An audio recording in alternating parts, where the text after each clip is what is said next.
Ini tetangga kayaknya lagi naikin. Ngedrill ya? Oh, Ya, mm-mm. alhamdulillah pada kesempatan kali ini kita bisa eh, duduk virtual dalam majelis ilmu yang insya Allah kita mencoba untuk menjadi lebih baik lagi, karena manusia itu dituntut untuk idealisme, padahal kadang ya kita realistis. Nah, contoh soal marah. Seringkali anak-anak kita dari kecil diajarkan di sekolah, la takdob falakal jannah.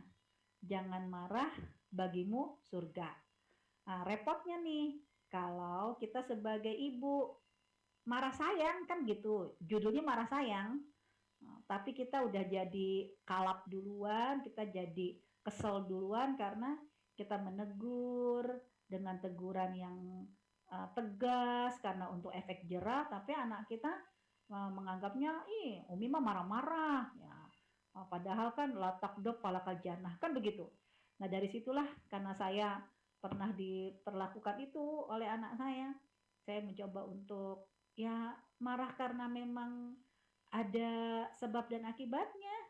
Ya, saya sudah mengingatkan kepada anak saya dari kecil, kalaupun kamu berkelahi, ribut, nggak boleh memukul, jangan mukul kepala, di kepala ada otak, jangan pukul muka, di muka ada mata, jangan pukul dada, dada ada jantung, jangan mukul perut, di perut ada lambung. Saya bilang begitu. Kalau mau pukul, ya pukul kaki atau pukul bokong. Tapi yang namanya anak ya mungkin ada kalanya mukul nggak kena, makin emosi, begitu apa ketangkep itu kan akhirnya wah udah dihantam. Otomatis kan saya marah, saya pukul kakinya. Itu mereka mengatakan, alah bilangnya latak do pala kejana, nggak boleh marah-marah. Tapi ternyata Umi marah-marah. Hati saya sedih banget, ya Allah. Apa iya kita mencoba untuk masuk surga, tapi ternyata anak-anak kita yang menghalangi kita dan menganggap kita nggak layak masuk surga karena tipe ibu yang suka marah-marah. Disinilah akhirnya, Bismillah saya coba merenung, saya coba cari kira-kira gimana sih Allah berbicara tentang marah. Apa iya kita nggak boleh marah? Apa aja kita diam?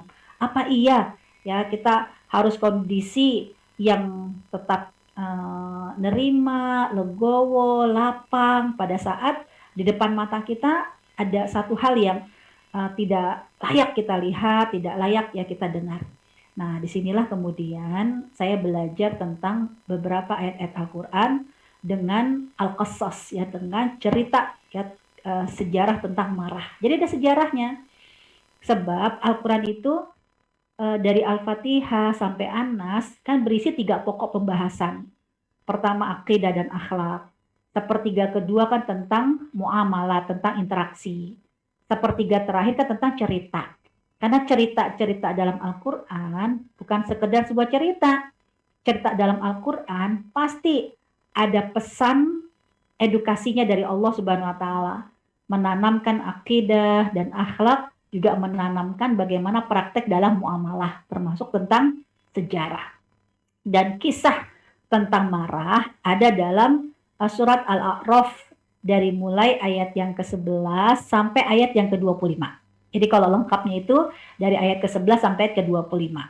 Karena di sini ada marahnya Allah kepada iblis, marahnya Allah kepada Nabi Adam, dan marahnya iblis kepada Nabi Adam ini marah yang berbeda.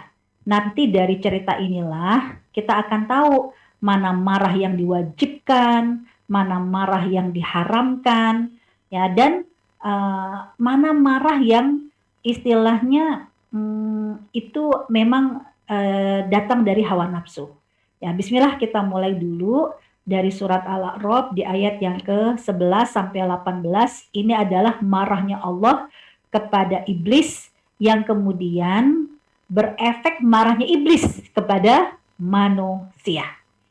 Ya, ketika Allah Subhanahu wa taala di awal setelah penciptaan malaikat serta iblis sebagai senior di surga sebelum kita. Karena manusia diciptakan kan belakangan setelah Allah ciptakan malaikat ya juga iblis laknatullah. Ya, kemudian Allah mengatakan kepada malaikat dan iblis, walaqad khalaqnakum tsumma sawwarnakum. Ya, saat Allah menciptakan Nabi Adam, lalu Allah membentuk fisiknya Nabi Adam, lalu Allah menyeru kepada para malaikat, qulna lil malaikati usjudu, sujudlah kalian kepada Adam. Jadi yang minta agar sujud kepada Nabi Adam bukan Nabi Adam, bukan Nabi Adam karena merasa lebih mulia, merasa lebih sempurna, lalu menyuruh minta kepada makhluk yang lain untuk sujud, ya karena ingin dihormati, tidak. Tapi yang menyuruh malaikat sujud kepada Nabi Adam adalah Allah Subhanahu wa Ta'ala. Fasajadu, semua malaikat sujud, illa iblis, kecuali iblis. Iblis bukan golongan malaikat. Walaupun iblis sama malaikat sama-sama diciptakan dari unsur cahaya. Kalau malaikat unsur nur, cahaya yang positif. Kalau iblis unsur nar, cahaya yang membakar. Nah itu kenapa kok disebut termasuk iblis? Karena sama-sama dari unsur cahaya. Semua malaikat sujud kecuali iblis. Lam yakum minas sajidin. Lalu iblis tidak mau sujud. Di ayat yang ke-12, apakah Allah langsung marah ketika iblis tidak mau sujud? Tidak. Allah bertanya kepada iblis, qala ma mana'aka alla tasjuda id amartuk? Apa yang menghalangimu ketika kamu diminta sujud kok nggak sujud? Allah bertanya kepada iblis, apakah karena Allah tidak tahu alasan iblis nggak mau sujud? Allah tahu. Kalau tahu, kenapa nanya? Kan kadang gitu, udah tahu nanya. Ya, Allah ingin mengajarkan. Kenapa Allah bertanya? Agar nanti ketika iblis menjawab, itu akan menjadi data, menjadi bukti. Karena kita tidak boleh menghukum seseorang dengan apa yang ada dalam hatinya. Kita hanya boleh menghukum seseorang dengan apa yang dia ucapkan terdengar oleh kita, dengan apa yang dia lakukan terlihat oleh kita. Gak boleh menghukum sesuatu, menghukum orang lain berdasarkan prasangka apa yang ada di hatinya.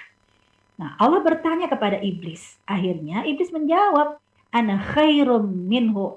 Kan saya lebih baik. Nah, berarti ketahuan dia gak mau sujud karena dia merasa lebih baik. Itulah ciri orang yang sombong.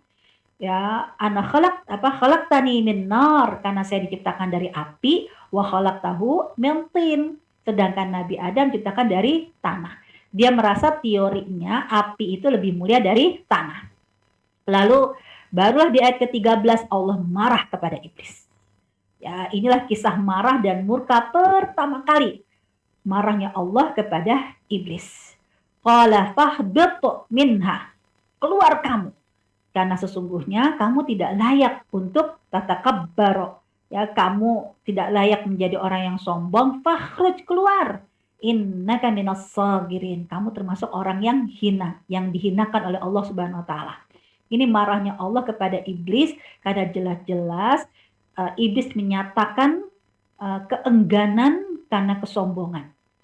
Lalu di ayat yang ke-14, iblis ketika dimarahi sama Allah sebab kesalahannya, kok tiba-tiba marahnya sama Nabi Adam? Padahal Nabi Adam tidak punya salah apa-apa. Ketika iblis mengatakan, qala fa'andirni ila yaumi yub'atsun, tolong beri aku tangguh, jangan masukkan aku ke dalam neraka sekarang, tapi nanti di hari kebangkitan.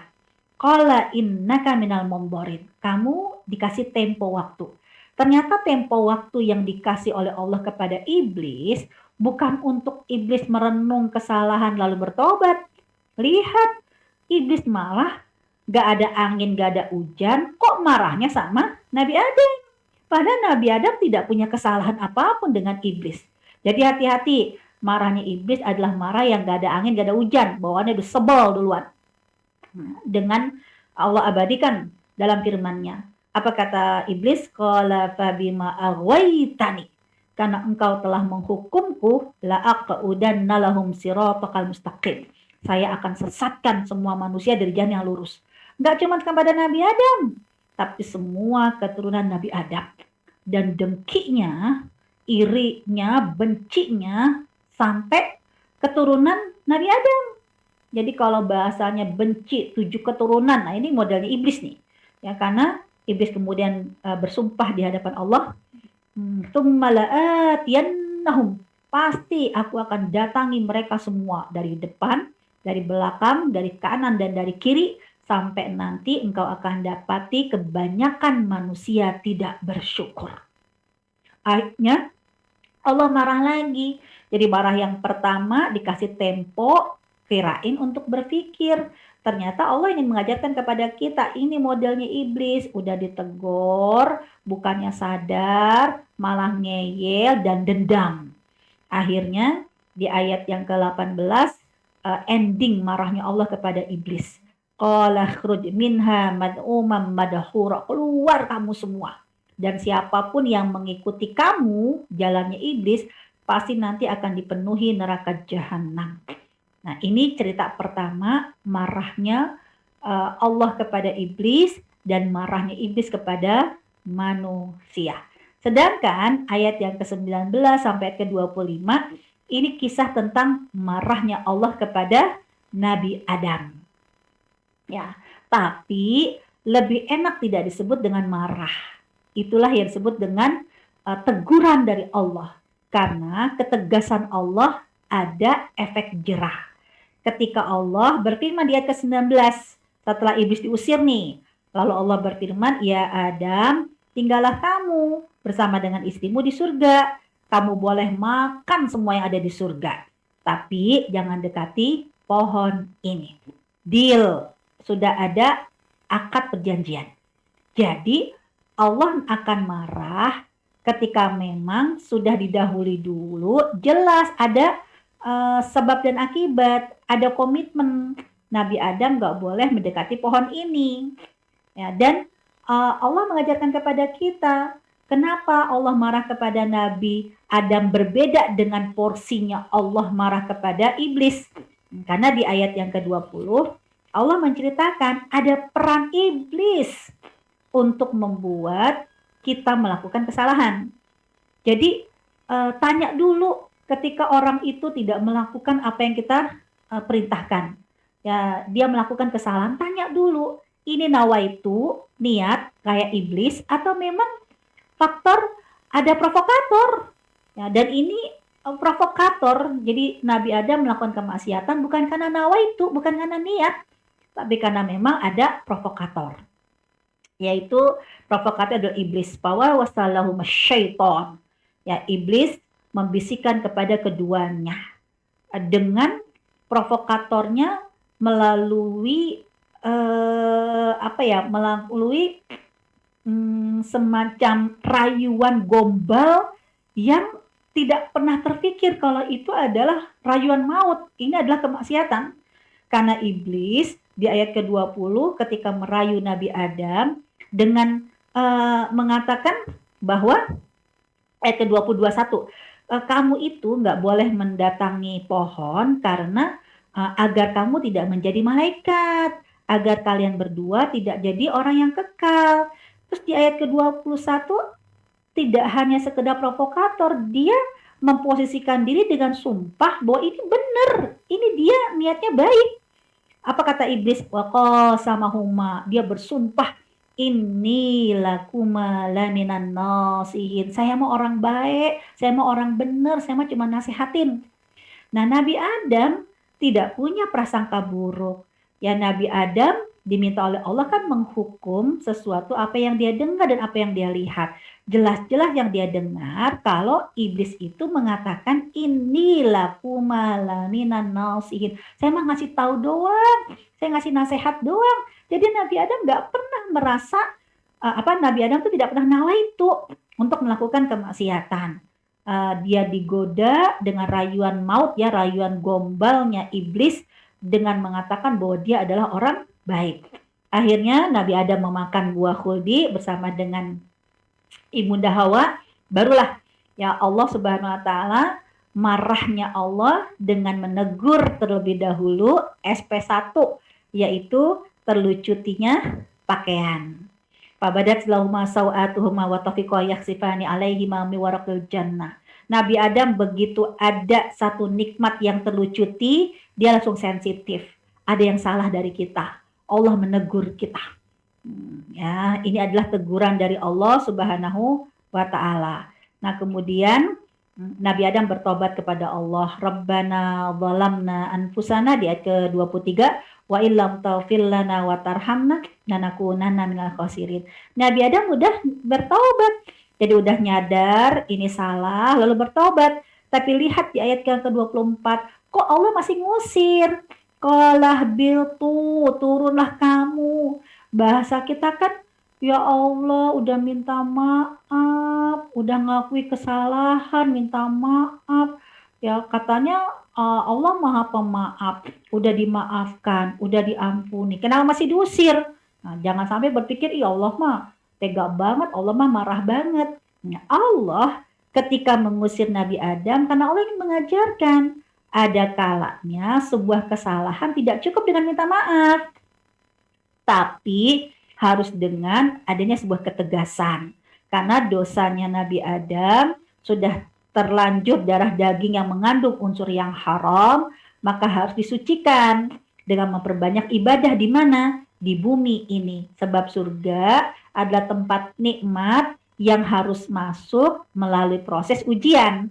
Nah, proses ujian inilah yang kemudian di ayat yang ke-24 sampai 25, di bumi inilah kalian hidup, di bumi ini kalian mati, dan di bumi juga kalian akan dibangkitkan. Nah, ini kisah marah, beda antara marahnya Allah kepada iblis, marahnya iblis kepada manusia, dan juga marahnya Allah bentuk ketegasan, ya, efek jera kepada Nabi Adam alaihissalam. Nah, sekarang yang kedua, ya Allah juga pernah marah kepada Bani Israel. Ya, kalau Allah sebut dengan marah ketika di dunia, biasanya Allah menyebutkan dengan azab. Allah akan menghukum. Itu surat Al-Maidah. Ketika Bani Israel udah bolak-balik Allah kasih mukjizat dengan anugerah yang tidak pernah terputus. Di zaman Nabi Musa, mereka minta makanan dari langit, 2 kuliner. Waktu 40 tahun mereka terombang-ambing di gurun pasir tih, Allah kasih berupa makanan mana wassalwa. Allah kasih minuman dengan 12 mata air. Mereka masih juga menyembah anak sapi yang sudah pernah kita bahas kemarin. Ternyata di surat Al-Maidah ayat 112 sampai 115 ini closing marahnya Allah kepada orang Bani Israel dengan Allah sebut dengan azab, yaitu ketika Bani Israel di kalangan waktu zaman Nabi Isa alaihissalam berkata kepada kepada Nabi Isa. Jadi Bani Israel berkata kepada Nabi Isa, hal yastati'u rabbuk, bisa nggak Tuhanmu untuk menurunkan kepada kami maidatan minas sama, hidangan semeja makan. Jadi buffet ya, prasmanan itu diturunkan langsung dari langit. Jadi nggak cuma kuliner beberapa makanan, tidak. Kalau mana wasalwa di zaman Nabi Musa, zaman Nabi Isa itu table ya, prasmanan berikut dengan makanannya. Bisa nggak Tuhanmu menurunkan untuk kami maidatan minas sama? Lalu apa kata Nabi Isa? Qalat taqullah, bertakwalah kamu kepada Allah, jangan macam-macam. In kuntum mu'minin, kalau kalian orang beriman. Tapi apa kata orang Bani Israel, Nabi Isa alaihissalam? Qalu nuridu, kan mereka mengatakan kepada Nabi Isa, kami kan cuma kepingin nyobain, cuma nyicipin, dan agar membuat hati kami semakin yakin kalau engkau tuh Nabi, ya, dan kami semakin percaya kepadamu karena kami ingin menjadi saksi. Lalu di ayat ke-114 Nabi Isa kan berdoa kepada Allah. Qala Isa bin Maryam, Nabi Isa berdoa, Allahumma rabbana anzil alaina ma'idatan minas sama. Ya Allah, tolong turunkan kepada kami hidangan semeja makan. Jadi semeja prasmanannya.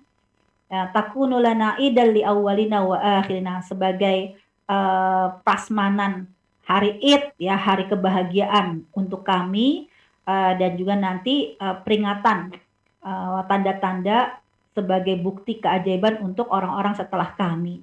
Warzuqna, anugerahkan rezeki kepada kami dan engkaulah sebaik-baik pemberi rezeki. Apakah dikabulkan oleh Allah? Dikabulkan. Ayat yang ke-115.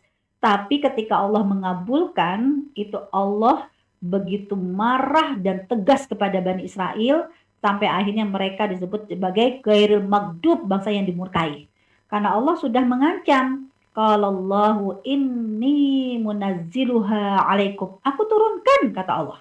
Famay yakfur, tapi siapa yang kafir setelah ini, fa inni u'adzibuhu adzaban la yu'adzibuhu hadam minal alamin. Aku akan azab dia dengan azab yang tidak pernah dirasakan oleh siapapun di muka bumi ini. Intonasinya marahnya Allah kepada Bani Israel karena udah berkali-kali dikasih fadilah, keutamaan, masih aja nyakitin Allah, dikasih lagi, nyakitin lagi. Nah, ini Allah Subhanahu wa taala marah kepada Bani Israel di zaman Nabi Isa alaihissalam. Juga lihat marahnya Allah ya di dunia kepada orang Yahudi. Ya, ini Bani Israel Hawariyun di zaman Nabi Isa, ini orang Yahudi di zaman Nabi Muhammad sallallahu alaihi wasallam. Dalam surat Al-Hasyr. Ya, surat Al-Hasyr, surat 59 itu di ayat yang ke nggak sampai 13 ya, itu di ayat yang ketiga. Coba. Itu di mana Allah Subhanahu wa taala ya pengusiran Bani Israel dari muka bumi. Iya, itu dimulai juga dari ayat yang ke-1 sampai ke-3. Jadi bukan ayat 13, ayat 1 sampai ayat ke-3. Ya, judul ayatnya aja, judul arti suratnya udah surat exile ya, surat apa diusir gitu ya. Betul. Yaitu ketika asbabun nuzulnya, sebab diturunkannya ayat ini, marahnya Allah kepada Bani Israel kenapa diusir di zaman Nabi Muhammad. Kan waktu Rasulullah Shallallahu Alaihi Wasallam hijrah ke Madinah, Rasulullah kan sudah membuat piagam perjanjian yang disebut dengan piagam Madinah. Kalau antara orang Yahudi sama orang kaum muslimin ya, Muhajirin Ansor, harus sama-sama menjaga ketahanan Madinah. Tapi ternyata mereka melanggar, dan melanggarnya benar-benar membuat Allah marah. Yaitu ketika Nabi Muhammad mendatangi perkampungan orang Yahudi Bani Nadir. Nazir ya? Iya, Bani Nadir. Pakai blok Nadir. Oh, Nadir, bukan zat ya? Iya, Bani Nadir. Ya, begitu datang, Rasulullah nggak dipersilakan masuk. Disuruh nunggu. Sebagai tamu yang baik kan Rasulullah nunggu bersama dengan para sahabat. Udahlah nunggu, kalau nanti dipersilakan masuk baru masuk. Tapi belum dipersilakan masuk, ya Rasulullah SAW langsung berdiri, beranjak dari tempat duduk dan langsung pergi, bersegera meninggalkan rumah tersebut. Sampai para sahabat bingung, ya Rasulullah, kan kita belum disuruh masuk, kita masih disuruh nunggu. Kok kita nggak beradab lah, kok malah pergi begitu aja. Turun surat Al-Hasyr, karena ternyata orang-orang Yahudi itu sudah menyiapkan. Jadi bukannya mereka menyiapkan kondusif untuk menerima Rasul, tapi mereka menyiapkan batu-batu untuk mereka tiban di atas rumah orang tersebut ke Rasulullah SAW. Jadi nanti Rasulullah mau dibunuh dengan dihujani oleh batu-batuan. Rasulullah baru tahu ketika malaikat Jibril yang menyampaikan. Lalu akhirnya Allah marah kepada orang Yahudi Bani Nadir. Mereka nggak nyangka kalau Rasulullah yang begitu lemah lembut, santun. Ternyata ya dengan turunnya surat Al-Hasyr, mereka diminta untuk diusir, meninggalkan Madinah pada saat itu. Bahkan di ayat yang ketiga itu, walaula an kataballahu alaihim maljala la'adzabahum. Itu dengan bahasa diadab di dunia. Dan nanti di akhirat pun juga akan diadab. Ini marahnya Allah, murkanya Allah, tidak spontanitas, tapi memang sudah dibuat perjanjian dulu, dibuat komitmen dulu. Ternyata mereka emang nawaitu, niat niat untuk membangkang, niat untuk melanggar. Sedangkan marahnya Allah tadi kepada Nabi Adam, marahnya Allah kepada Nabi Nuh, bukan karena mereka nawaitu niat untuk melanggar.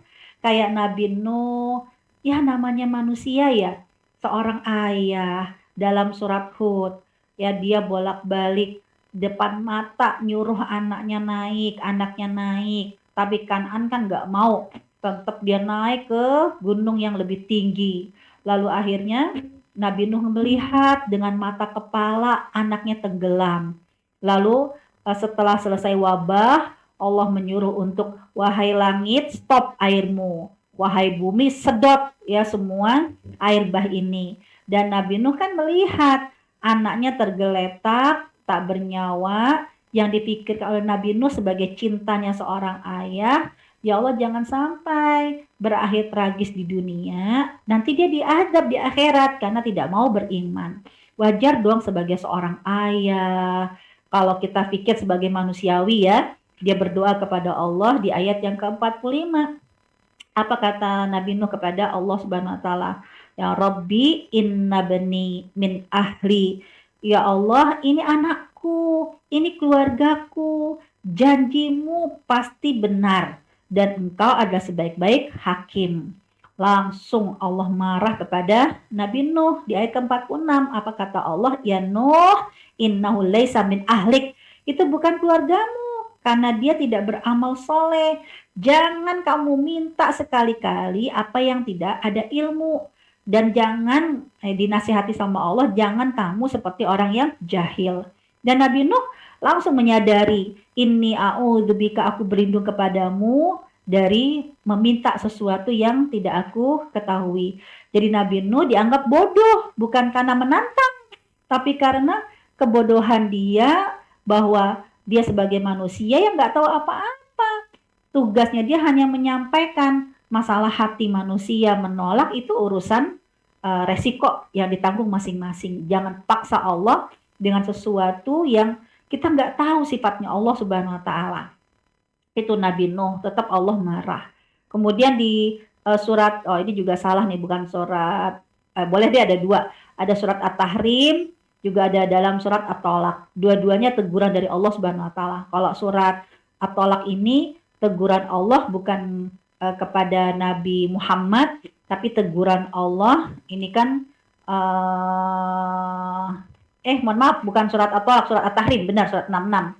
Ya, surat 66 itu teguran Allah kepada Nabi Muhammad, juga teguran Allah nanti kepada Ibunda Hafsah dan Ibunda Aisyah. Ya, dengan versi yang berbeda. Kalau Nabi Muhammad, Allah menegur dengan sifat Allah Ghafur yang sudah pernah kita bahas ya pekan lalu ya. Kalau Nabi Muhammad mengharamkan madu, ya gara-gara tabtagi mardota azwajik, ya karena cintanya Nabi Muhammad ingin menyayangi istrinya, maka apa yang tidak disukai sama istrinya, Rasulullah pun tidak menyukainya. Itu kan sebagai ciri suami yang baik. Ya, tapi Rasulullah akhirnya ditegur sama Allah Subhanahu wa taala, ya ayuhan nabi, wahai nabi, surat 66. Wahai nabi, kenapa kamu mengharamkan sesuatu yang dihalalkan oleh Allah? Hanya gara-gara kamu ingin membahagiakan ya istrimu. Ditegur oleh Allah Subhanahu wa taala. Tapi dengan sifat Allah yang Ghafurur Rahim. Karena memang sekali lagi nggak nawaitu untuk mengharamkan, murni karena sifatnya Rasulullah yang begitu ingin menyayangi para istrinya, nggak mau bikin masalah gitu loh. Ya, tapi beda teguran Allah kepada Ibunda Aisyah dan Ibunda Hafsah. Sebab di ayat yang ketiga Allah sudah mengingatkan dulu kepada Ibunda Hafsah, udah ditegur dengan halus dulu ketika Rasulullah Shallallahu Alaihi Wasallam bertanya kepada Hafsah, konfirmasi kepada Hafsah, kok kamu kayak begini? Karena memang antara Hafsah dengan Ibunda Aisyah ini yang bikin skenario mencegat Rasulullah dan mengatakan menurut Rasulullah bau. Itu skenarionya. Jadi antara Hafsah dengan Aisyah mereka bikin rahasia berdua. Kagetlah ibunda Hafsah karena ditegur oleh Rasulullah, kok kamu tega-teganya ngomong kayak begini, kok bisa-bisanya kamu bikin rekayasa kayak begini. Itu kan ditegur. Ternyata ibunda Hafsah di awal, itulah kalau perempuan cemburu ya, hati-hati kalau perempuan cemburu, itu mah gelap mata. Sama seperti ibunda Hafsah, begitu dia marah, cemburu, dia lupa kalau suaminya nabi. Yaitu ketika ditegur sama Rasul, dia malah bertanya kepada Rasul, falamma nabbat bihi wa tarallahu alaihi arafa ba'du aradu ambat. Apa kata Ibnu Dahzah? Falamma nabbaha bihi qalat man amba'aka hada. Dia malah bertanya, siapa yang ngasih tahu berita ini? Karena dia negatif thinking, jangan-jangan ya Ibunda Aisyah udah ngebocorin. Kok udah janji jangan ngomong apa-apa tapi dasar anak kecil kan bisa jadi gitu, malah jujur banget ngasih tahu suaminya. Dia sampai nanya siapa yang ngasih tahu, karena dia mengira yang ngasih tahu adalah Ibunda Aisyah. Lupa kalau suaminya nabi, lalu ditegur oleh Rasulullah SAW dengan turunnya surat Al-Tahrim. Apa kata Allah? Ya Allah, Rasulullah SAW mengatakan, qala nabbaniyal alimul khabir, yang ngasih tahu aku adalah Allah yang maha alim, yang maha mengetahui, al-khabir, yang maha mengabarkan. Jadi kalau digambarkan tuh, oh my god, ya kan, ternyata ya lupa kalau suaminya adalah nabi. Nah akhirnya ditegurlah oleh Allah Subhanahu wa Ta'ala. Nah dari cerita ini, dari sejarah ini kita bisa mapping. Oh berarti jenis marah itu ada marah yang tidak disukai, yang haram. Ada marah yang memang dianjurkan. Bahkan kalau nggak marah dosa kita. Nah, mana marah yang diharamkan, marah yang tidak disukai. Nah, inilah contohnya marahnya iblis kepada manusia. Sebab iblis itu marah kepada manusia, marah tanpa alasan. Jadi hati-hati kalau seorang mertua udah sebel ngeliat mantunya. Padahal mantunya nggak ada salah, nggak ada apa. Kenapa kok mertua kesel banget sama mantunya? Bukan karena mantunya punya salah. Bisa jadi karena ya nggak disetujui sama mertua, karena dari daerah yang nggak disukai sama mertua. Ya mama cuman nggak suka kenapa dia tuh berasal dari suku ini suku itu. Marah tanpa alasan, marah bukan karena ada unsur kemaksiatan, ya berarti marah yang tidak disukai. Itulah marahnya setan kepada manusia. Nggak ada angin, nggak ada hujan, bawaannya udah sebel. Juga ya tanpa informasi dan kesepakatan. Belum ada kesepakatan, taunya marah. Nah, kalau mau bikin kesepakatan dulu, seperti Nabi Khidir dengan Nabi Musa alaihissalam, itu kan udah ada kesepakatan. Kamu boleh belajar, tapi satu syarat, sepakat, gak boleh nanya. Sekali nanya, 2 kali nanya, 3 kali goodbye, ya, karena ada kesepakatan dulu, deal dulu. Jadi kita juga begitu sama anak kita. Dan kesepakatan itu harus diperjelas. Karena saya pernah anak saya tuh yang laki-laki, Umi sih marah-marah melulu. Ya kan Umi udah bilang jangan main bola di rumah. Kamu lihat gara-gara kamu main bola berapa jam dinding, berapa perabotan. Nah udah dikasih tahu kok masih aja main bola. Ternyata apa? Aku nggak melanggar Komi, aku nggak main bola. Dan terus kamu ngapain? Aku cuma nendang bola. Ya Allah, berarti anak sekarang begitu. Yang namanya main bola itu ada kipernya, ada golnya, ada lawan, itu namanya main bola. Kalau cuma sendiri namanya nendang bola. Sedangkan yang saya maksud pokoknya ya bola, gara-gara bola ini perabotan pecah semua. Nah, akhirnya tadinya saya mau marah-marah jadi ketawa gitu. Ya Allah nih anak sekarang memang harus benar-benar kritis gitu kan. Kita benar-benar harus deal, jelas kesepakatan maksudnya apa. Ya. Kemudian juga jenis marah yang tidak disukai. Ya, kesalahan yang tanpa ada kesengajaan. Gak ada angin, gak ada hujan, dia gak sengaja langsung marah-marah.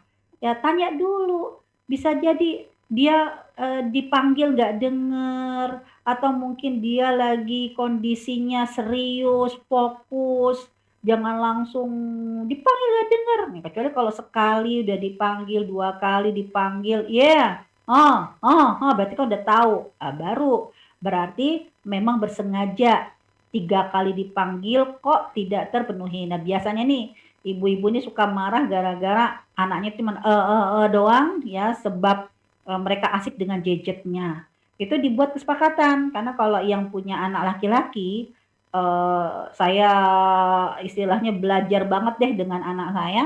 Itu ketika dia marah kalau misalnya dia main game nggak boleh di cut sedikit gitu. Saya mau tanya ada apa dengan game ini? Nah, itu dulu tuh. Ya, dia bilang, "Mi, ini kalau game ini cuma setengah jam. Cuma setengah jam doang kok aku main, tapi setengah jam ini jangan diganggu." Kenapa? Karena kalau diganggu ini tim. Ini bisa gara-gara aku istilahnya memenuhi panggilan Umi, ya timku bisa kalah. Jadi ketika memang setengah jam, please jangan diganggu. Oh, berarti ada kalanya kita memahami. Ya, kalau memang dilarang banget-banget ya nanti malah dia jadi kucing-kucingan sama kita. Ya, kita harus tahu ya dia sedang main apa, dia sedang nonton apa dan kita arahkan. Nah, itu karena jujur saya nggak terlalu killer-killer banget sama anak saya karena saya khawatir saya lebih baik anak itu main di depan mata saya daripada dia diam-diam takut kalau ketahuan ya malah dia mencari tempat tersembunyi malah kita nggak bisa kontrol. Ya lebih baik kita care aja, kita terbuka. Ya itu main apa? Ini main, ini harus setengah jam bersama dengan tim. Jangan dipanggil dari jam segini ke jam segini karena kalau dipanggil meleng dikit teman kita bisa jadi kalah. Oh ya udah deal sepakat setengah jam. Tapi setelah setengah jam ya kamu letakkan itu handphone. Nah ini harus dibuat kesepakatan. Tapi kalau belum buat kesepakatan, tokonya marah, main game mulu, ya anak bisa marah.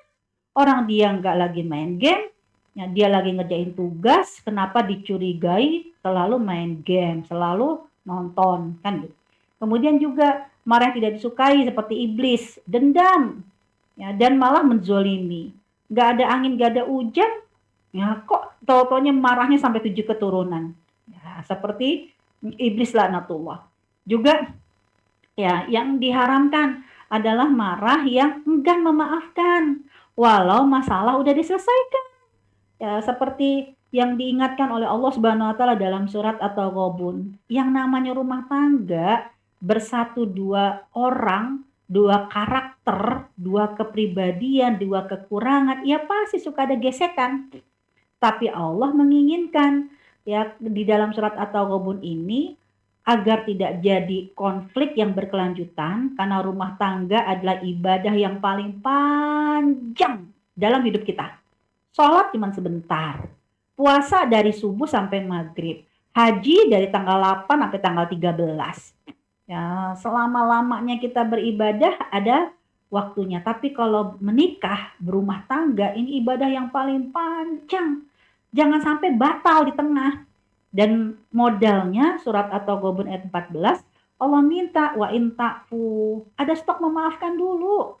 Walaupun sekarang kita diem, kesel, ya udah dikasih tempo kok 3 hari.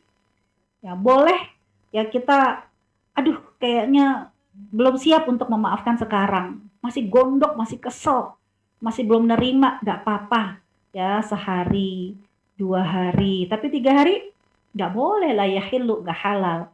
Itu dikasih maafkan. Kemudian wa tasfahu saling menguatkan.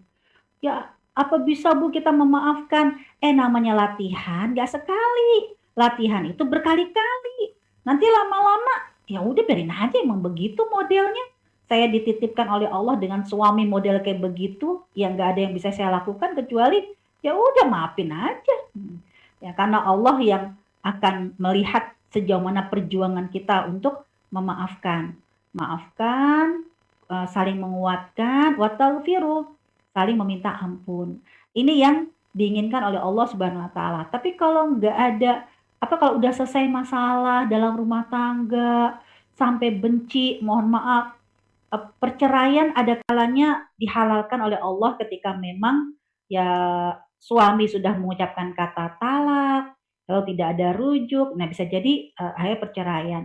Ya, atau memang sudah menganggap lebih maslahat ya dengan bercerai ya silahkan. Tapi tolong ketika bercerai terjadi mantan suami istri setelah 3 bulan. Tapi tidak ada mantan mertua, nggak ada mantan mantu, nggak ada mantan anak. Sampai kapanpun yang namanya mertua dengan mantu adalah mahram. Sampai kapanpun anak adalah ya mahram. Tidak boleh bercerai karena kesel sama bapaknya, lalu anaknya tidak diperbolehkan ketemu sama bapaknya. Ini kan berarti jenis marah yang kebablasan. Kemudian ada marah yang memang dianjurkan. Jadi saya sekarang menggunakan bahasa ke anak saya, Umi bukannya marah, Umi tegas. Nah, karena kalau marah identik itu konotasinya negatif. Umi itu tegas. Kenapa? Karena kalau tegas ada sesuatu yang memang harus diberlakukan sebagai efek jerak. Dan itu yang dilakukan oleh Allah Subhanahu wa taala. Ya, contoh kesalahan yang disengaja. Ya, misalnya berzina. Nggak ada zina nggak sengaja. Ya, dan hukumannya jelas sekali. Dicambuk bagi yang belum menikah, dirajam bagi yang sudah menikah. Bahkan ketika suami menganggap dan menuduh istrinya berzina, itu kan sakit dan disuruh ada efek jerah yaitu dengan sumpah saling melaknat ya sebanyak 4 kali, lalu berani makan sumpah itu disumpah yang kelima itu kan dalam surat An-Nur. Artinya Allah tegas, ya Allah orang yang berzina dirajam, orang yang berzina itu dicambuk. Ya karena memang itu sebuah ketegasan Allah sudah efek jerah. Allah itu ingin melindungi korban dan Allah itu tegas sama namanya pelaku. Kemudian juga pelanggaran komitmen, emang udah dibuat komitmen, udah ada SOP yang sudah disepakati seperti Nabi Khidir atau kasus nusyusnya istri yang sudah dibuat komitmen, istri melakukan ini dan itu deal, yang nggak boleh ini nggak boleh itu deal oleh suami, ya udah kalau emang udah deal jangan dilanggar seperti kemarin kan yang minyak kayu putih, ya kalau dia udah deal biarin aja. Ini sebagai bentuk belajar kesepakatan, bukan mengharamkan, tapi dia memang menghargai suami. Ya, kemudian juga dia hanya tidak mau pakai ya, di tempat-tempat yang suami tidak suka. Ini kalau udah deal silakan-silakan aja. Jenis marah yang perlu juga dianjurkan ketika terjadi kemaksiatan dan apa hukumannya. Jangan didiamkan. Ngelihat kemaksiatan diem aja. Nanti hancurnya sebuah negeri bisa jadi bukan karena tidak ada orang solih, tapi karena orang solih diam dengan adanya kemaksiatan. Ini harus ditegakkan. Ini kalau contohnya di sini, ini contoh sumpah. Ya, sumpah ketika memang dilanggar, jangan dimaafkan begitu saja. Ya, tapi harus ada eksekusi, harus ada ketegasan. Kamu melanggar sumpah berarti kamu harus membayar kafarat. Ya, terus jenis marah juga yang dianjurkan. Ya, kesalahan dan diajukan untuk introspeksi. Ya, ini kisahnya Rasulullah SAW. Jadi dicuekin sama Allah Subhanahu Wa Taala bukan karena Allah benci, tapi untuk introspeksi. Ya, ketika Rasulullah SAW berjanji akan menjawab 3 pertanyaan Bani Israel tentang pemuda yang bersembunyi di gua, tentang nabi yang sudah keliling dunia disebutkan 1 kali, lalu cerita tentang roh. Nabi Muhammad kan berjanji, besok saya akan jawab. Ternyata besoknya, sehari, 3 hari, seminggu, sampai 2 minggu, kok nggak turun-turun ayat Al-Quran. Rasul langsung, ya Allah meninggalkan karena ada introspeksi, ada kesalahan. Betul. Ternyata Rasulullah SAW ditegur oleh Allah gara-gara berjanji lupa bilang insya Allah. Nabi Muhammad nggak akan ingkar janji. pasti Nabi Muhammad akan memenuhi janji. Tapi nggak boleh kamu berjanji tanpa mengucapkan insya Allah. Wala taqulanna li syai'in inni fa'ilun dzalika goda. Jangan sekali-kali kamu mengatakan besok aku akan lakukan. Illa ayyasha Allah, kecuali kamu ucapkan masya Allah. Jadi ada kalanya didiamkan ini, ya didiamkan karena sebuah efek jerak. Nah Rasulullah SAW memperbolehkan 3 hari. 3 hari didiamin aja. Nah, tapi harus tahu kalau diam ini berarti lagi marah. Jangan sampai belum ada kesepakatan. Suami nggak tahu kalau istrinya lagi marah. Ya, akhirnya malah jadi ribut. Suami nanya, "Ma masak apa?" Didiemin. "Ma makan yuk." Diem. Ya, pengennya si istri ketika suaminya nanya, "Mama makan apa?" Diem. "Kamu udah makan belum?" Diem. Pengennya si istri kayak di film-film telenovela ya, film-film drakor, drama Korea. Ada apa sayangku, ada apa cintaku. Belum tentu suami kita ngerti. Bisa jadi ketika ditanya diem aja, ya udah saya mah lapar makan sendiri. Padahal maksudnya istri ya diemnya itu tandanya ada yang nggak beres. Boya tuh kamu nanya, Boya tuh kamu ngelus-ngelus istrinya lah. Ini didiemin malah cuek aja, malah akhirnya suaminya melihat dengan bahasa fisik. Karena kan kalau laki-laki itu tidak ngerti bahasa fisik. Laki-laki itu lebih ngerti bahasa verbal. Ditanya diem, ya udah makan sendiri. Sedangkan istri kepinginnya suami memahami bahasa fisik. Tandanya diem, istrinya lagi ngambek. Ya Boya tuh dibujuk, Boya tuh disayang, bukan malah dicuekin. Nah ini bisa jadi ribut. Kenapa? Karena nggak ada kesepakatan. Jadi cuek 3 hari diacuhkan itu harus ada kesepakatan. Nah, diem aja deh. Oh lagi marah ya. Ya itu harus kasih tahu. Pokoknya kalau aku lagi nggak suka, aku lagi marah, aku diem. Daripada ngomel-ngomel, mendingan diem. Nah kalau misalnya lagi diem, tandanya lagi marah, ya Boya tuh dibujuk. Ya kalau nggak bisa ngebujuk, ya udah diem. Tapi 3 hari. Setelah 3 hari jangan malah nantang. Ya udah, ayo main kuat-kuatan. Nah ini berarti nggak ada kesepakatan. Kemudian juga marah yang harus tegas ketika menghadapi orang yang sombong. Ini harus kita tegas, ya bukan marah dalam arti marah-marah, ya bagian dari peringatan karena orang yang sombong itu boro-boro masuk ke dalam surga, pintu langit aja nggak terbuka. Itu ada dalam surat An-Nur kan? Surat An-Nur, surat Al-A'raf. Eh, la tupat tahu lahum abu sama di ayat yang ke-3940.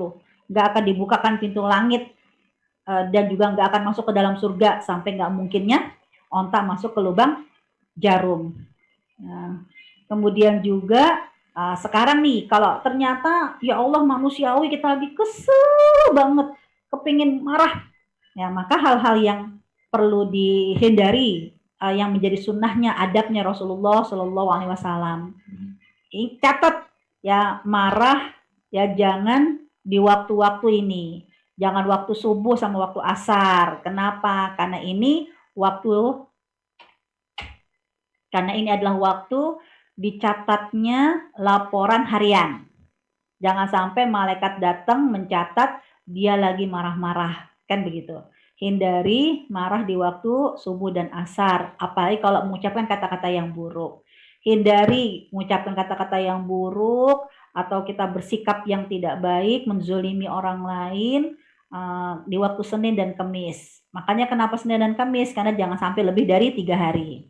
Karena Senin dan Kamis laporan pekanan. Terus nggak boleh marah lebih dari 3 hari. Kalau kita ingat Senin Kamis nggak bakalan ketemu 3 hari. Ini hari Senin ya, jangan marah. Ini Selasa boleh marah, Selasa, Rabu, Kamis bayan lagi. Ini Kamis jangan marah, kenapa lagi laporan pekanan. Jumat, Sabtu, Minggu boleh marah. Ya, hindari bulan Muharram, Sya'ban, Ramadan, dan Syawal karena ini adalah termasuk bulan-bulan haram dan bulan-bulan yang dimuliakan. Ya, yang kedua, perhatikan posisi kita. Kalau memang lagi berdiri, segera duduk berdiri, ya, duduk bisa jadi terus berbaring, ya, untuk menetralkan emosi. Bersegera, karena panas itu kan dari setan, berarti dari api, dinginkan. ya dengan berwudu. Ya, kalimat yang keluar ya itu yang diminta ya oleh Allah Subhanahu wa taala dalam surat Ali Imran ya. Ya ta'awus karena ini dari setan. Lalu beristighfar dan hati-hati jangan mengeluarkan kata-kata yang buruk apalagi berkaitan dengan masalah anak-anak kita. Ya, dan yang terakhir hindari perlakuan menzalimi orang lain termasuk tidak hanya kekerasan fisik tapi juga sampai memutuskan silaturahim. Nah, semua ini adalah ikhtiar yang perlu didukung dengan doa-doa. Ya, mintalah sama Allah agar kita mampu mengendalikan Allahumma inni a'udzubika minal ajzi wal kasal wa minal jubni wal bukhl wa min ghalabatid dain wa qahri rijal agar hati kita tetap tenang ketika menghadapi apapun masalah yang ada di depan kita. Wallahu a'lam bisawab. Ya moga-moga bermanfaat. Akhirul kalam. Assalamualaikum warahmatullahi wabarakatuh. Warahmatullahi wabarakatuh. Waalaikumsalam warahmatullahi wabarakatuh. Jazakillah khair Ibu atas sharingnya pada kesempatan ini. Baik, untuk mempersingkat waktu kita segera buka dengan sesi tanya jawab. Silakan yang ada mau bertanya silakan langsung tanyakan.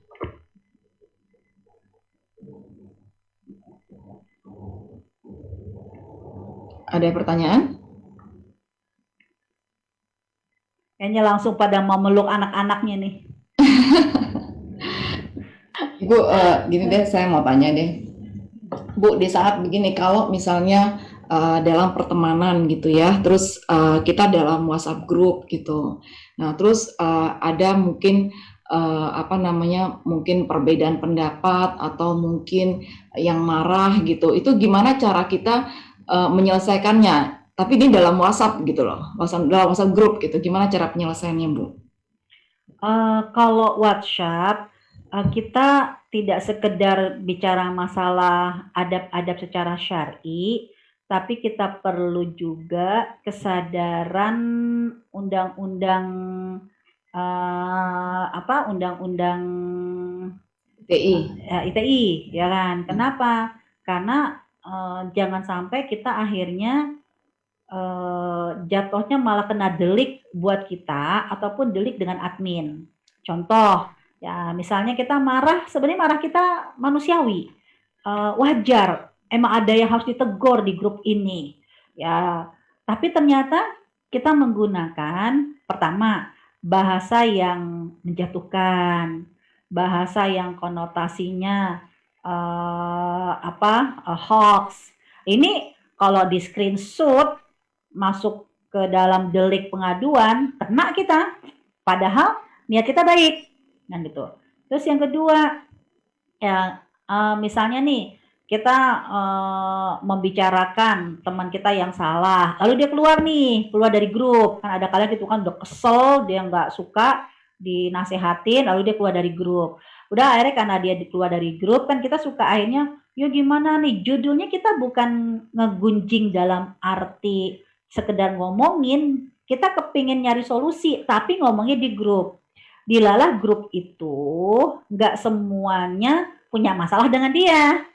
Ya, ini grup umum, grup yang tidak ada hubungannya dengan masalah internal antara korban sama pelaku. Begitu diomongin di grup, mungkin ada yang niatnya bukan untuk menjerumuskan, niatnya cuma ingin membantu dia, menasehati, tetapi caranya salah.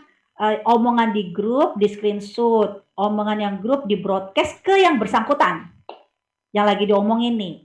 Ya istilahnya judulnya kita ngadu ya, ngebocorin. Padahal niatnya sih baik, maksudnya nih loh teman-teman tuh ngomong kayak begini. Orang itu nggak suka. Ya dari itu bisa jadi kena delik pengaduan. Nah dari sinilah kalau udah bicara soal grup WhatsApp, media elektronik, kita nggak hanya memahami soal adab dan etika. Karena secara adab dan etika mungkin kita memanfaatkan grup ini untuk saling menasehati, berarti kan begitu. Kita kan untuk saling menasehati, tapi kita ini hidup di negara di bawah undang-undang. Ya, menasehati dengan cara seperti itu yang salah, malah kita yang tadinya niatnya baik malah kena delik sebagai pelaku. Jadi hati-hati banget Bu Met kalau udah soal grup itu jangan dibicarakan di grup.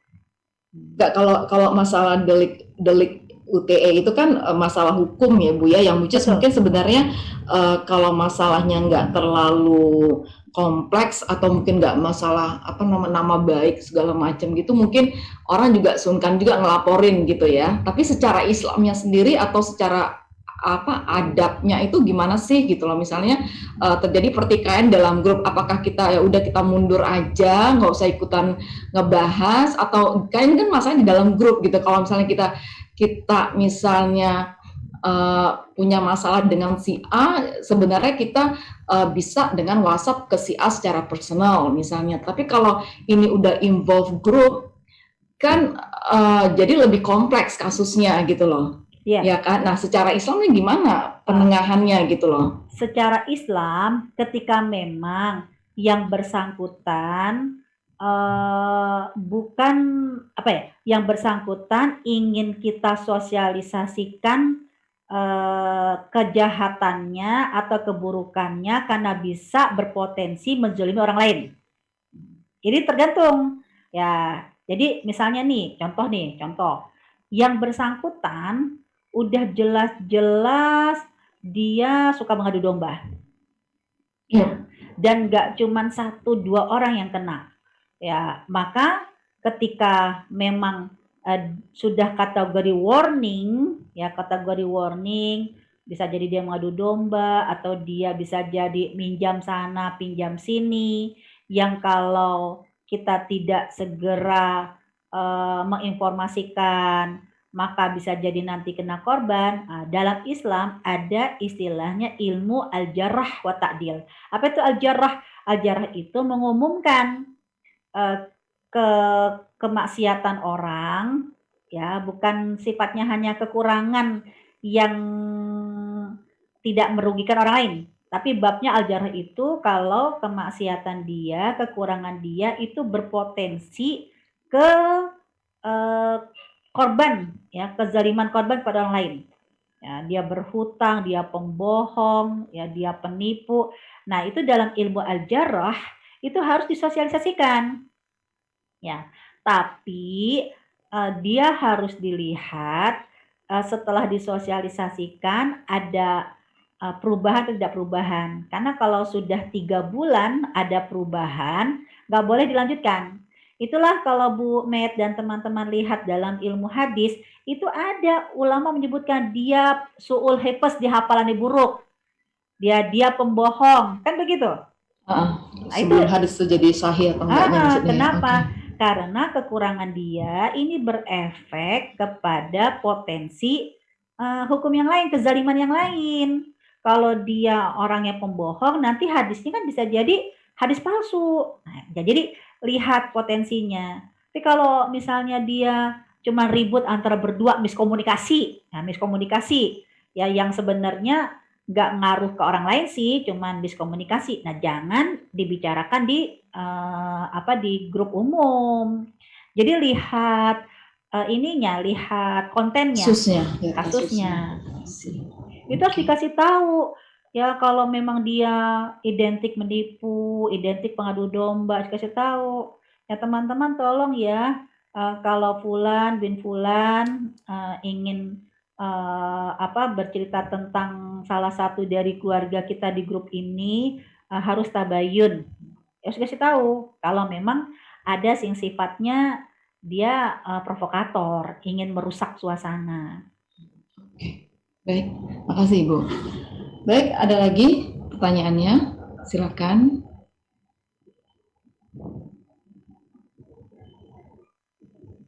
Kayaknya udah ngerti semua, udah nggak pemarah kayaknya Ibu semua. Masya Allah. Alhamdulillah. Penyabar semua Bu. Penyabar Bu semua. Imet, saya Bu sedikit. Oke, Mbak Yeti ya, silakan. Assalamualaikum Ustazah. Waalaikumsalam. Saya belum bisa untuk tidak marah ya sama anak-anak ya. Marah apa tegas?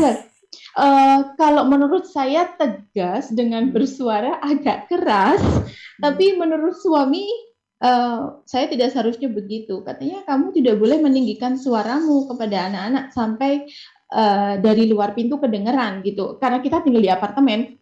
Jadi, tapi saya sebenarnya sudah berusaha untuk tidak sampai terdengar ya. Saya yakin juga mungkin tidak terdengar perasaan saya karena saya masih dalam posisi mendidik. Jadi saya harus meninggikan suara karena anak saya kadang menuntut saya harus menunjukkan taring gitu baru mereka menurut. Kadang mereka masih asik bercanda, jadi tidak mengindahkan permintaan saya. Jadi saya harus kencang.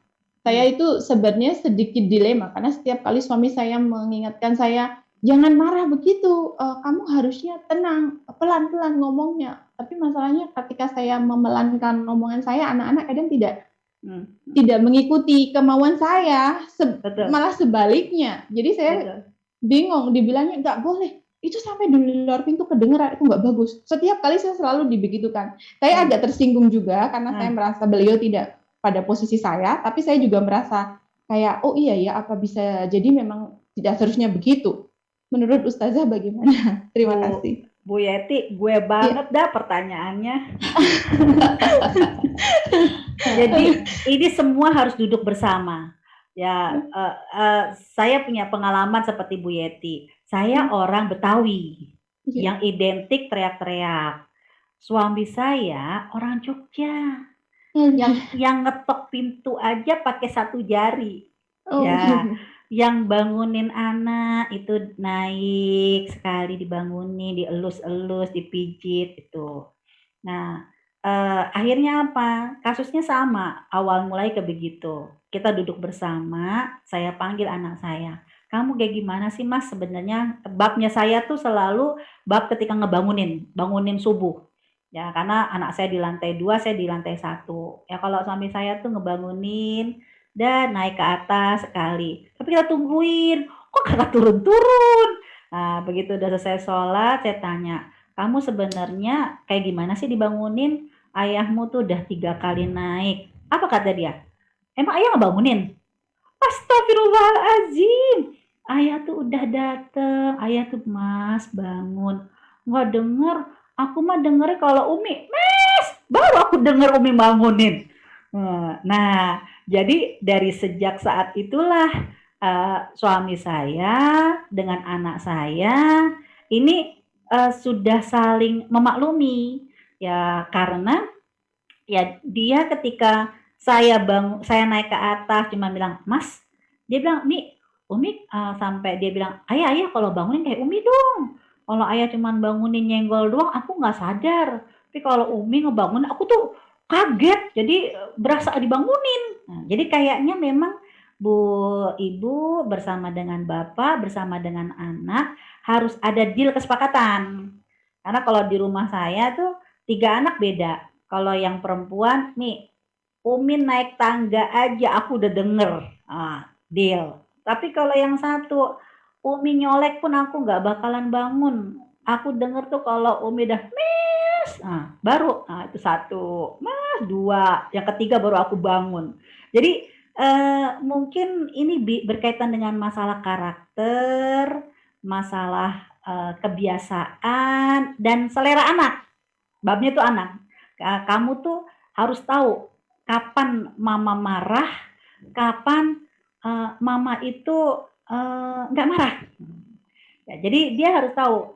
Karena bisa jadi tadi seperti Ibu sampaikan, ketika anaknya dilembutkan, anaknya nggak merasa mamanya nggak marah. Aku tahunya tuh mama marah itu kalau begini, kalau begitu mama tuh nggak marah. Nah, tapi sekali lagi diingatkan kepada anak, karena anak saya sekarang merubah. Umi bukan marah-marah, Umi tuh tegas.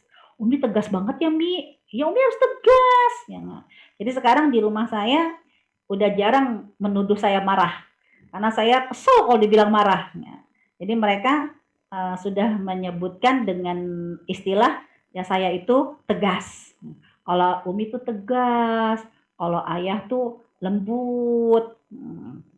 Jadi begitu Bu Yeti. Mungkin karakter suami itu kali memang dari saya juga dapat panggilan mama marah. Kalau papa itu adem. Kalau mangginnya dielus-elus, bangunin pakai sebutan sayang, aduh bayiku segala macam. Kalau saya tepuk nggak bangun-bangun, saya ambil semprotan air, saya semprot mukanya jadi bangun. Gitu. Tapi mereka langsung bangun kalau sama papanya enggak. Cuman saya tidak sukanya karena selalu dibilang Marah. kenapa selalu marah? Iya, kenapa harus teriak? Karena kalau tidak saya teriak, tidak saya tunjukkan marah, mereka tidak mendengar.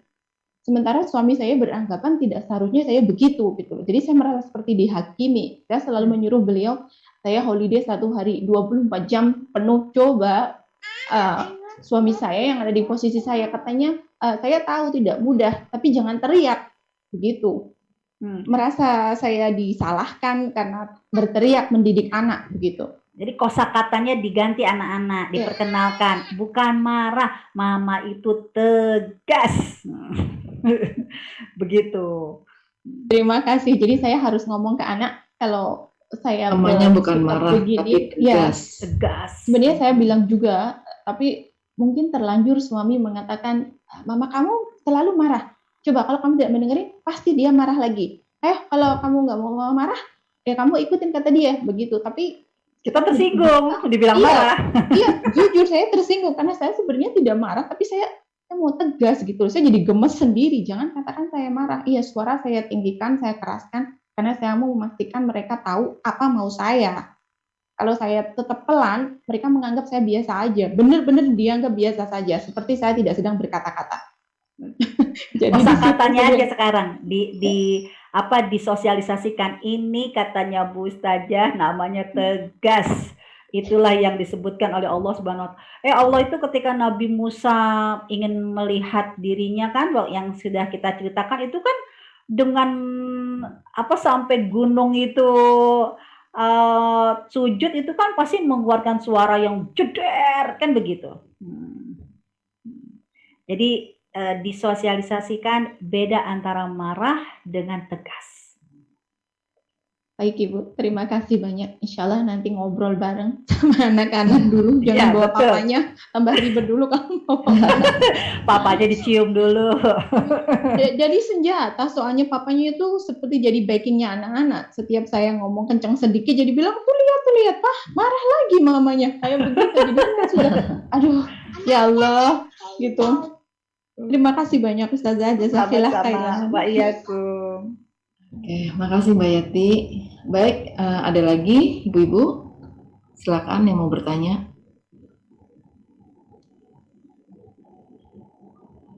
Gak ada nih?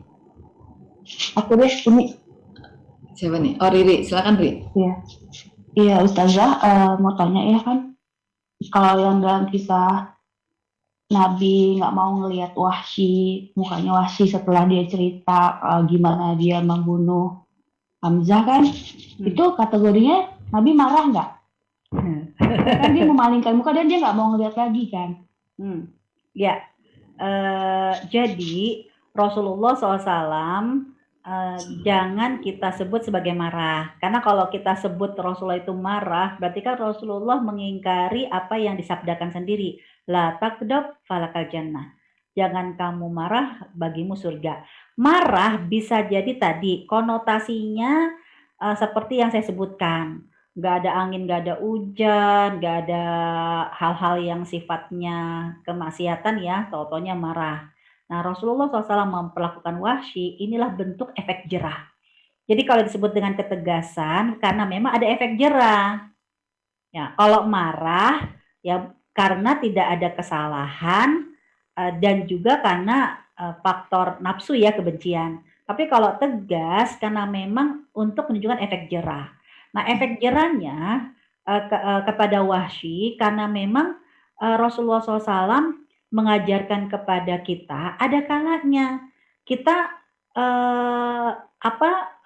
tidak melihat wajah, tidak masalah, tapi yang penting tidak menzolimi. Rasulullah kan nggak menzolimi Wahsy.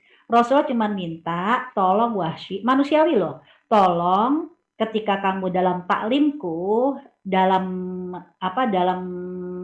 bersama denganku, tolong carilah posisi yang mataku tidak melihat matamu. Jadi mataku nggak melihat wajahmu. Jadi Wahsy itu selalu mencari posisi Ya kalau ngaji sama Rasul tuh ya dia di Belakang belakang tembok. tuh, belakang tembok. Rasul tidak menzolimi karena Rasul tetap memberikan hak Wahsy. Cuma jangan cari muka. Nah bahasanya gitu. Jangan cari muka. Karena kalau Rasulullah melihat Wahsy manusiawi loh. Ingat Sedih, pamannya. sedih dan itu bisa mengakibatkan potensi kalau yang nggak kuat-kuat manusia biasa itu akhirnya potensi menzolimi. Akhirnya maaf misalnya meludah kek ya buang muka kan Rasul nggak buang muka. Rasul deal. Masalahnya kan bukan tanpa ada kesepakatan, ada kesepakatan. Jadi saya nggak tepat ya kalau Rasul dibilang buang muka. Karena Rasul udah ada kesepakatan. Tolong ya apa dalam majlisku carilah posisi yang tidak mataku tertuju dengan matamu. Dan itu ada kesepakatan. Jadi begitu Mbak Riri. Berarti dengan dengan dalil yang mirip gitu, berarti kita sama temen yang kita udah kayak nggak bisa gitu, berarti boleh ya Ustazah? Ketika memang dengan kita tidak bertemu mendatangkan kebaikan satu, dan yang kedua kita tidak mengurangi haknya dia. Ya, kalau memang misalnya, aduh dia lagi sakit, aduh aku nggak nengokin deh, kalau aku nengokin aku inget banget deh waktu aku sakit dia ngomong kayak begini, tapi aku titip ya tahun sihi membantu dia. Nah itu jadi cuman jangan ngelihat wajahnya untuk potensi, tapi jangan membuang hati. Enak gue ngelihatnya, jangan. Kalau dengerin namanya, muak dengerin namanya aja udah muak banget. Nah, berarti ini nafsu ya. Udah ada ya, udah ada setannya ya. Betul. Baik, jazakallah khair Ustazah. Wa'iyyakum. Baik, makasih Ri. Ada lagi? Sebenarnya sih kayaknya kita kalau sama orang lebih bisa menahan emosi. Sama suami sama anak yang rada-rada susah. Gitu ya.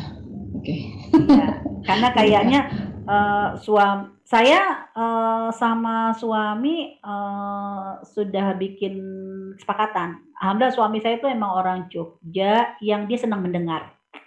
Saya cuma bilang sama suami saya, aku kalau nggak boleh marah-marah. Jadi kalau saya kesel sama orang, kan kadang kan kita suka kesel gitu kan, kesel manusiawi. Aku ngomongnya sama siapa, ya kan? Jadi kalau saya lagi kesel, saya ngomong sama suami, tampung ya, iya, ya, paling gitu ya. Ya, jadi apa? Kita harus ada deal dulu. Jadi saya kalau ya manusiawi kita kan kadang capek segala macam dikeselin sama pedagang inilah, ditipu sama pedagang itu gitu kan misalnya. Itu saya kalau di rumah udah dengerin aja ya suami. Tapi pas gitu udah lega, udah alhamdulillah. Jadi memang perlu ada kesepakatan kalau memang suami-suami kita mau model kayak begitu. Tapi kalau suami-suami kita nggak bisa model kayak begitu, yang kamu kok ngeluh aja, kamu kok ini, mendingan kita harus punya cermin pengaduan. Jadi ngomongnya sama cermin. Ya. Karena perempuan, iya, perempuan itu kalau nggak mengungkapkan emosi jiwanya suka stres sendiri. Kadang perempuan itu kayaknya cuma cukup ngeluarin aja. Iya, butuh apa? Kresek apa katanya dulu Ibu pernah Kantong kresek. Kantong kresek ya. Iya. Baik. Baik, ada lagi silakan.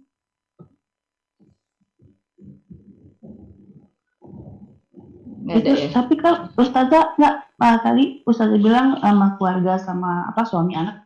Justru kita kalau keluarga kan mau marah segimanapun dia tetap keluarga gitu, darah daging kan. Kalau sama orang teman gitu itu kan itu di luar keluarga. Kalau saya sih saya lebih baik keluarga saya duluan sama teman saya bye-bye aja gitu loh dibanding dengan anak dan suami. Gak, maksud saya begini, cenderung kita ngomel-ngomel, pasti bukan marah-marah deh, ya kita cenderung berani ngomel-ngomel tuh di rumah. Kalau di luar jaim. Iya sih, lebih memilih kata kalau untuk orang lain. Iya, kalau maksud saya bukan marah-marah ya, saya ralat ngomel-ngomel. Mm-mm. Kayak anak saya itu, saya udah tahu deh dia kalau udah lapar dia ngomel-ngomel, kita dengerin aja. Yang dengerin aja gitu kan. Udah kalau udah selesai, udah. Karena dia kalau nggak didengerin, aku sama siapa lagi kalau nggak didengerin? Iya ngomong aja. Jadi dia kalau kesel dengan pelajaran ini, pelajaran itu, dia numpahin semua. Kita dengerin aja. Udah lega. Lega. Jadi maksud saya, kita tuh kalau ngomel-ngomel di rumah tuh lebih aman, tapi dengan catatan sekeluarga udah paham bahwa ini bukan karena kebencian. Ya, kapan lagi kita punya kantong kresek kalau bukan kita di keluarga yang saling menguatkan. Bu, mau nanya nih, misalnya gini, kan misalnya anak-anak tuh ada chores gitu ya. Nah, terus misalnya cuci piring, contoh simpel nih, cuci piring. Nah, terus somehow tuh misalnya udah nyuci piring tuh kan kadang-kadang tuh sinknya kotor gitu. Pertama kita ingetin, kedua diingetin. Tapi kadang-kadang mungkin setelah berapa hari baik lagi, udah normal. Nanti kapan lagi nggak rapi lagi sinknya, mungkin ada juga tetap kotor misalnya gitu setelah cuci piringnya misalnya, contoh simpel. Nah itu ya diingetin, tapi kan maksudnya udah diingetin 3 kali misalnya kok masih kayak gitu, apa gimana sih biasanya tuh apa yang harus dilakukan gitu kan, kita kan juga nggak mungkin marah ya, karena kan paling juga ngomel doang, ini kok sinknya nggak bersih terus sih gitu misalnya, terus tapi kan itu udah sekali, nanti besok-besok baik, nanti yang kapan lagi, seminggu lagi gitu lagi. Nah apa gitu ininya gitu lah, apa nih tindakan kita setelah kita udah ngomongin nih gitu, tapi once while tuh masih kejadian gitu. Bentuknya apa sih biasanya gitu yang kita harus lakukan ke anak misalnya? Itu salah satu contohnya Ibu ya, salah satu contoh chores misalnya gitu. Kadang begini ya, sudut pandang kita itu berbeda. Ya, apalagi kita orangnya resik. Tingkat bersihnya beda ya maksudnya Ibu ya. Okay. Saya tuh punya di lantai 2 itu kan saya bilang tuh kamar mandi anak. Saya udah nyontoin di bawah. Kamu sambil mandi gosek gitu kan bersih. Udah ketika saya ke atas, sini Umi pengen lihat, pengen nanya, ini bersih nggak? Emang kotor? Ya Allah, ya kan? Ini apa sih, gayung udah berwarna kayak begitu, tapi airnya bening, ya airnya bening tapi gayungnya. Jadi kadang tuh sudut pandang kita yang berbeda, ya kan. Ini berarti kita yang harus mengolah hati berarti ya. Pertama sih anak tuh perlu dilatih dulu seperti apa bersihnya. Okay. Jadi dideskripsikan apa itu bersih. Ya. Jadi kembali lagi kesepakatan lagi berarti ya, harus ada kesepakatan. Jadi kuncinya itu sebenarnya itu adalah kesepakatan terus tegas gitu kali ya. Ya kayak kemarin saya kena banjir kan sedengkul. Saya udah tahu anak saya yang laki-laki itu udah bilang, aku geli Bi. Nah, jadi saya mau mas turun, dia gak bakalan mau. Aku geli aku kakiku, ya Allah kamu laki-laki ini, tapi ya aku geli. Berarti ya udah memang mau diapain juga dia nggak bisa masuk ke dalam kubangan air. Ya, jadi mau marah-marah juga nggak ada gunanya. Nggak ada gunanya karena memang dia punya sudut pandang bahwa saya nggak bisa melakukan itu, dia tuh nggak bisa, geli gitu kan. Nah itu jadi memang saling memaklumi dengan adanya komunikasi dulu. Dia sampai aku lebih memilih nyuci aja demi, dia laki-laki lebih memilih nyuci dibanding bersihin air hujan. Oke. Baik Ibu, jazakillah khair. Baik, ada lagi ibu-ibu sebelum kalau nggak kita tutup. Siapa? Diva ya? Iya. Diva, silakan Diva. Mau tanya, misalnya kita tuh marah-marah sama anak. Ngomel-ngomel kali ya? Iya, marahnya marah tegas ya misalnya. Tegas. Anak itu benar nih, marah-marah beneran, marah tegas. Ngomel tegas kan cerminan diri kita ya. Oh iya. Misalnya kita marah-marah, terus kita minta maaf, dan itu misalnya berulang kali yang jadi masalah itu melekat nggak sih marah kita di hati anak? Tapi kita tuh sadar gitu, kita minta maaf, berusaha untuk tidak mengulangi, tapi gangguan hadir lagi marah-marah gitu. Itu gimana tuh Ustazah? Kalau kepingin tahu kita itu seperti apa terlihat dan nampak, suruh aja anak kita main mamah-mamahan, main papa-papahan. Nanti akan terlihat ya tuh gayanya kita itu ketika anak itu disuruh jadi suruh bermain peran kan, kamu peran jadi udah sekarang gantian. Kan kadang kalau masih kecil enak bisa diatur. Udah sekarang mama jadi adek belajar, adek jadi guru ya, atau jadi anak, adek jadi ibu kan kadang gitu. Ya dia bermain peran. Nah itu akan terlihat karakter kita seperti apa ya dengan mereka. Itu satu. Jadi kita akan bisa mengevaluasi diri ya ketika kita melihat buah yang kita hasilkan dari didikan anak kita. Nah, tapi warning hati-hati kalau menjadi keteladanan buruk. Jadi jariah, nanti jadi dosa jariah. Ya, atau akan ada apa ya kayak semacam tanggungan yang belum tertunaikan. Ini saya sekedar curhat saja. Dulu saya pernah marah dalam arti tegas ya, itu memukul kaki anak saya karena mereka berdua berkelahi. Ya udah saya udah bilang jangan mukul kepala, ini malah menghantam kepala, ya badan itu sesuatu yang menyakitkan, saya nggak bisa ya, nggak boleh bermain fisik. Dan saya ingat itu saya pukul pakai kaki. Itu dulu waktu mereka masih TK lah. Nah begitu mereka udah SMP waktu itu ya, SMP sekarang kan udah kuliah. Waktu SMP ya saya mengingatkan tentang masalah hati-hati, jangan kita punya kasus dengan orang lain. Dengan nyantai anak saya bilang gini, Umi ngomong orang lain, sama kita juga ya masih punya kok sangkutan. Saya bilang sangkutan apa mas mbak? Sakit banget nih, sakit banget dulu kita dipukul. Yang mana? Ini kaki, sakit banget. Padahal waktu dia masih TK, ya, ini sampai nggak bisa terlupakan. Loh, ya saya ngambil dalil gitu kan, berargumentasi. Itu kan karena kamu melakukan kesalahan. Tapi Mi, sakit banget. Aku nggak bisa melupain itu. Sakit Mi. Udah, kan kita begitu. Ibu mukul lupa, tapi anak yang dipukul ingat. Padahal cuma sekali tuh saya mukul. Dan akhirnya saya bilang ya udah daripada nanti ada hadis yang bangkrut nanti di akhirat kan, ketika kita punya sangkutan, pernah memukul, pernah menzalimi. Udah daripada nanti kita ada sangkutan di akhirat, ayo ya kita selesaikan di dunia. Udah saya ambil sapu lidi tuh. Saya bilang sama anak saya, ya Allah tolong saksikan ini adalah kisos, tidak ada lagi sangkutan antara aku dengan anakku. Anak saya nyantai banget ngomong, Mi, nggak pakai sapu lidi. Dulu tahu nggak Umi mukulnya pakai apa? Enggak, pakai yang buat ngelap itu tuh. Apa sih?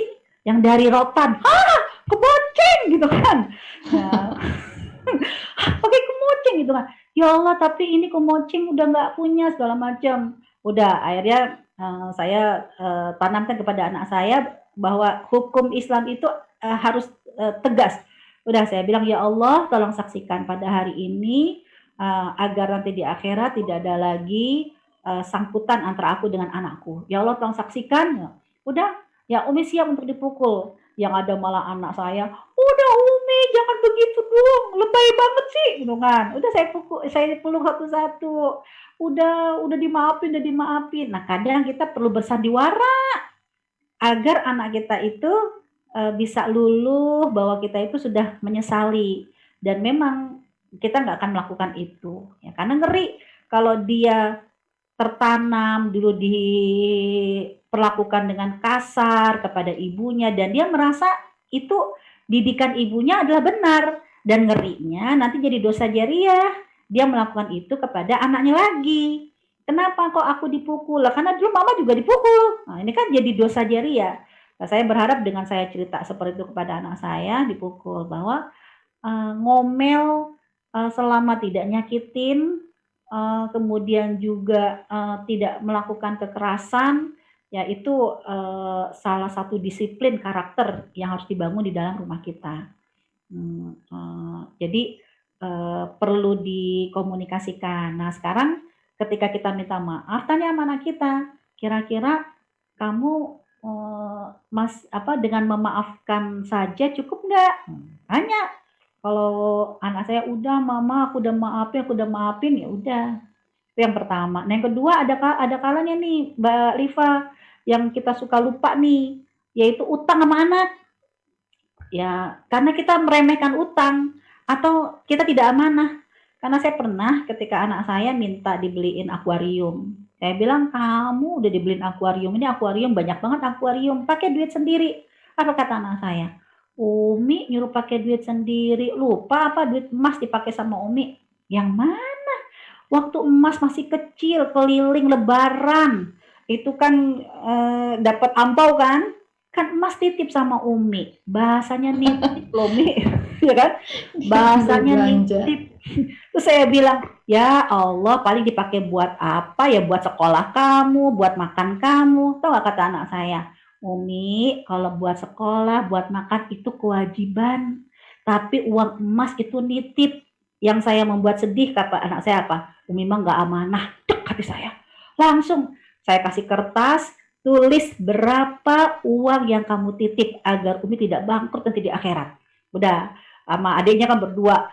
Ya, malah mereka berdua begini, Mas jangan sampai nanti Umi bangkrut di akhirat Mas. Ingat gak Mas waktu lebaran yang pertama berapa Mas? Ya Allah pada dihitung. Sampai belum lagi nih Mas sunat. Mas inget banget orang-orang pada ngantongin di kantong emas. Terus kata Umi, sini titip sama Umi. Begitu emas minta, Umi marah-marah katanya habis buat bayar ini, buat bayar itu. Padahal kan emas bilangnya nitip. Itu waktu masih SD itu, begitu dia SMA, dia ngomong kayak begitu. Saya langsung sedih. Udah saya bilang daripada nanti saya bangkrut di akhirat, coba tulis berapa sangkutan Umi. Ya, agar Umi ingin menanamkan kepada kamu yang namanya amanah tidak boleh dikhianati. Harus ditunaikan. Yang namanya pinjam harus diganti. Dah, ternyata anak saya tuh berdua tuh hitung-hitungan. Tahu nggak Mbak Liva? Hitungannya gede juga. Mumpung masih hidup kan? Saatlah bernegosiasi. Saya bilang, ya Allah Mas, Mbak banyak banget amanah dan utang Umi, boleh nggak negosiasi? Ya ini kan utang Umi sama amanah Umi, oke lah. Ya kalau memang Umi tidak bisa bernego untuk dikurangi, Umi mohon izin, mungkin Umi harus jadi TKW, saya bilang gitu kan, meninggalkan. Lalu Umi jangan, cuman satu yang bisa menggugurkan dosa, yaitu dinegosiasi, dikurangin. Udah akhirnya Mas cuman minta akuarium. Berapa sih akuarium dibanding uang titip pada dia? Jadi cuman akuarium doang ya? Iya. Adik, Mbak cuma minta apa? Cuma minta jilbab nih. Ya, lagian Umi pakai uang kita sih, begitu kita mau beli jilbab disuruh pakai uang sendiri. Lupa kalau uangnya dititip dipakai. Udah begitu saya sudah belikan apa yang dia inginkan, sepakatan. Ya Allah, tolong saksikan tidak ada lagi sangkutan antara aku dengan anakku. Nah, sekarang yang ketiga, saya mah Mi nitip. Adik kalau mau titip, Umi takut nggak amanah, pegang sendiri. Tapi kalau adik mau ngasih Umi, I love you full. Karena adik mau buat Umi aja karena Umi sayang sama adik. Nah, sekarang saya mengajarkan kepada mereka jangan gampang menerima titipan, iya, sedangkan itu adalah amanah. Orang yang nitip ingat, tapi yang dititip lupa. Ya. Jadi perlu ngomong sama anak, sekali lagi harus berkomunikasi karena ini muamalah yang tidak bisa diselesaikan dengan istighfar kita, harus diselesaikan secara hubungan kemanusiaan. Ngeri, surat Abasa itu kan mengingatkan yang meninggalkan kita adalah wa ummihi wa abi, bapak kita, ibu kita, anak kita, suami kita, kan begitu. Ya, karena likulli imri'in minhum yauma idzin sya'nu yughni, karena semua orang sibuk dengan urusannya masing-masing. Jangan sampai yang membuat kita bangkrut justru orang-orang yang terdekat dengan kita. Baik Ibu, jazakallah khair untuk semua ilmunya pada hari ini. Mudah-mudahan kita bisa memanage marah kita jadi berubah jadi tegas. Sebelumnya sudah ada kesepakatan dulu ya, terutama dengan keluarga yang kadang-kadang tuh hari-harinya kita gitu loh. Yang mungkin lebih gampang marahnya dibandingin ke orang lain. Ya. Baik Ibu, kita tutup udah jam 4, udah Boleh. asar di sini juga. Kita tutup Siap. dengan doa kafaratul majlis. Subhanaka Allahumma wa bihamdika asyhadu an la ilaha illa anta astaghfiruka wa atubu ilaik. Jazakallah khair Ibu, semoga ilmu yang diberikan Terima kasih. bermanfaat. Pak,